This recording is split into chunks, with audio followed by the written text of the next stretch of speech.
ఇప్పుడు మీరు చూడబోయే ఈ ప్రాపర్టీ విజయవాడ పెనమలూరు అండి. ఇది బస్ స్టాప్ దగ్గరగా ఉంటుందండి. ఇది పెనమలూరు నుండి చోడవరం వెళ్ళే బస్ రోడ్ ఫేస్ ఉంటుందండి. 250 గజాలు వెస్ట్ ఫేసు కమర్షియల్ ప్రాపర్టీ అండి.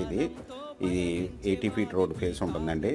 ఇది వచ్చి రోడ్ ఫేస్ వచ్చి 39.5 అండి, లోతు వచ్చి 57, 250 గజాలు west face commercial property, layout plot అండి. ఇది bank loan available, ready to construction చేసుకోవచ్చండి. మీకు ఈ ప్రాపర్టీ 1 స్క్వేర్ యార్డ్ వచ్చి ఓనర్ గారు 38,000 రూపాయలు చెప్తున్నారండి, స్మాల్ నెగిజిబుల్. మీకు ఈ ప్రాపర్టీ వివరాలు డిస్క్రిప్షన్లో ఇవ్వడం ఏంటంటే అది చూసి మీకు నచ్చినట్టయితే స్క్రీన్ మీద ఉన్న ఫోన్ నెంబర్కి కాల్ చేయగలరు. మీకు ఈ ప్రాపర్టీ నచ్చినట్టయితే సబ్స్క్రైబ్ చేసుకొని లైక్ చేయండి, షేర్ చేయండి, కామెంట్ చేయండి.